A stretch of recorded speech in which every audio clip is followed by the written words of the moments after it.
I can go first. I mean, I what started me on this journey was uh it was like March of last year, um when I started experiencing insomnia. So um I just don't know why. Uh but at that time I didn't know why. And the body sensation of anxiousness just keep me awake. And then my mind got into it. It's because I was wondering what happened, what's going on, and that added layers over layers of anxiety, um, and eventually became panic attack as it progressed. By the days. Um, so you know, try to seek help. Went to a psychiatrist. You know, prescribing drugs. So put me on Valium, light dose. Um, so it helped with alleviating symptoms, right? Uh, I was able to go to sleep with the help of some NyQuil too, right? So not quality sleep. Uh, but then the anxiety has already taken hold, like it already reared its head. And now it became a thing for me. And my mind being, you know, as part of my personality, being kind of like obsessive. Um, it took hold. So it just became gradually worse and worse. Where eventually I have to up the dose of Valium, and then I realized, you know what, this is just not the road I want to take, because it's just going to gradually lead me to upping more dose. Uh, so I found a talk therapist, somebody I could talk this out with, and also did a lot of reading.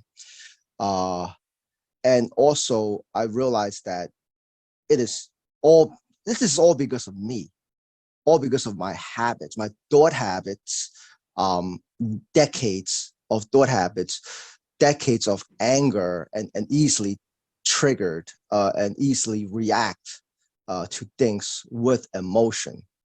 And a lot of anger held because I grew up in a Chinese family. I'm the only child, and like not to like be stereotypical, but um, there are quite a lot of us who grew up in an environment where we just don't get positive reinforcement.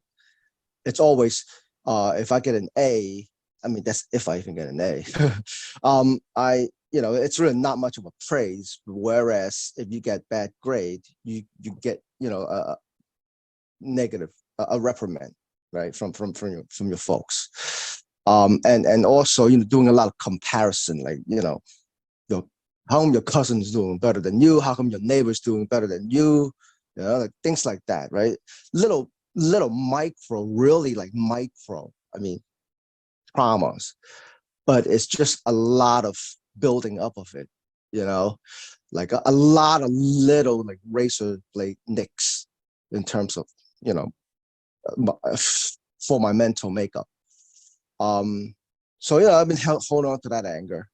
Um, for a very long time, and it manifests itself quite a lot. Uh, and I realized that it's time to release it. It's time to face up to it, because that is the source of my anxiety. Like insomnia is only a manifestation. It's only an expression. That anxiety, that the on the basic level, coming from me, that could have manifest itself in other areas of my life as well, but it found its expression at that point through insomnia. So I just pretty much, through talk therapy and reading books, and then a lot of thinking, I just came to peace, with my parents. My father passed away, but I came to peace with our past. And then I came to peace with my mother. Now my relationship with my mother has been great. Even though she's still being her same self, it's the way I react to it. I just laugh at it, like, it's like I love her, and the thing is, it's part of loving me also to just don't take it seriously. Just don't. Whenever she start doing her criticism, all of the and that will bring, like, used to brought me back to the past, but it doesn't bring me back to the past anymore. Just like, and the more I practice, also on an everyday level, whenever there's things that usually trigger me, I became aware of it and just say, all right, this is the kind of things that would trigger me. So therefore I give it the appropriate reaction. There are some things that make me angry that I have to let out some anger, but not to the point where I just overreact. And a lot of times I just avoided anger altogether. And it has been like that, till now, and it's going to be like that, for the rest of my life. It's the awareness. And the thing is that coming across your book, Jeff, that you brought the concept of awareness so much to the forefront. Come to think about it, it really, all there is needed is awareness. Because like I can't change who I am at a snap of a finger, but the awareness of what I'm about to react, or the awareness that, hey, I'm engaging in thoughts that are whatever, right? That could be detrimental, or it could be anxiety inducing. So it's the awareness of it, right? That kind of like take the edge off. Yeah. Yeah. So now it's like, so I meditate every day. I try to meditate every day, 10-20 minutes a day. And the thing is, one of those things where I'm not like meditate to achieve anything. I just want to meditate, just want to be, like, just to be, kind of like a little mini vacation, I guess, for the day, right? And it's one of those things where I feel like I've evolved to where, because I like to meditate outside, right, while the weather is still okay. Especially in the morning, in the backyard, you can still, you meditate to some breeze and that fresh air, from the plants. It's great. So, and even if a neighbor pass by and say hello, probably don't realize that I'm meditating, like, and instead of, like being annoyed as I would in the past, right? That, how dare you bother me meditating? Like, like for me, I'll be like, did I just open my eyes, say hello, smile, like wholeheartedly, say hello back, and then close my eyes, continue meditating. Because dealing with these distractions, or like, let's say if a mosquito bites me, right? I feel it. I just pay attention to it, but stay still. It's not pleasant, but I let it happen. Right? So deal with that, what one would think as unpleasantness. I think it's part of this benefit about meditation, I think.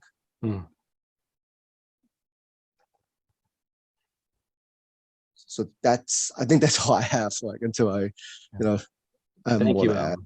Well, thanks, Alan. Yeah, man. You're welcome. Yeah, that's anger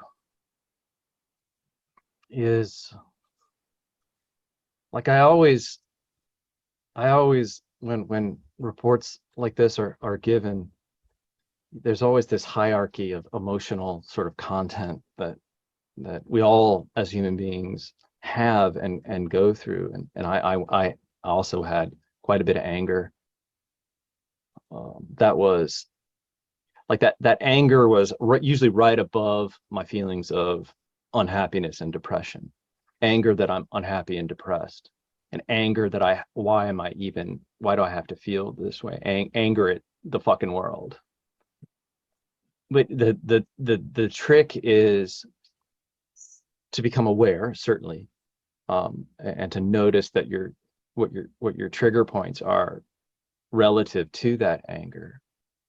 And then when it comes, you respond more as opposed to reacting, which is what you're beautifully describing, Alan, is this healing work that you've done, which allows you to respond to your parents, and not react.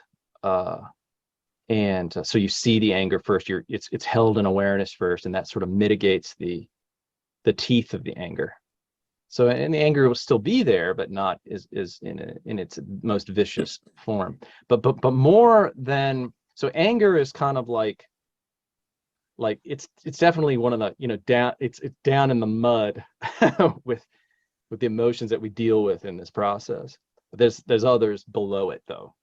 That what anger is hiding is this loss of this feeling of like, okay, so you're angry because the world has screwed you over, or your parents have screwed you over, or whatever the situation might be. And what's below that is this loss, this feeling of being unloved, this feeling of losing all control, this feeling of basically this fear of death is below that. You may or may not believe that, you may or may not feel that, but that's what I have found is usually below those emotions in the spiritual process is of course you're angry because you don't want to let go, you don't want to lose, no one wants to feel unloved.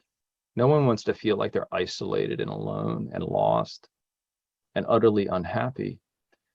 But the facts of the matter are that as a separate ego, when ego is in control, when we are operating from that old operating system, we kind of have to go through that gate, the gate of really diving deep into what is that fear, what is that loss, what is that feeling of unlove. But just like with anger, where we hold the anger with awareness and we see it, same thing is that deeper existential muck is what I'm talking about, is where we can, with awareness, meet those things as well. We meet this loss, we meet this fear of death, we meet this fear of annihilation. And I'm talking about I'm talking about your identity, not talking about actually dying here. So the beautiful part, I think, about the process is that in most cases, ego and that, as I wrote in the book, you have these earthquakes. The earthquakes usually don't where you really experience a profound amount of fear, or a profound amount of unlove, or a profound amount of sorrow, or a profound amount of anger. Usually in the existential spiritual realm, that isn't offered up by the process until you have enough awareness to handle it. So that the more aware that you become, it's this sort of paradox, it's a sweet one, where, okay, you're ready for it. And then you're hit with these little bits and pieces of this fear, but you've got the awareness to be able to meet it and see it.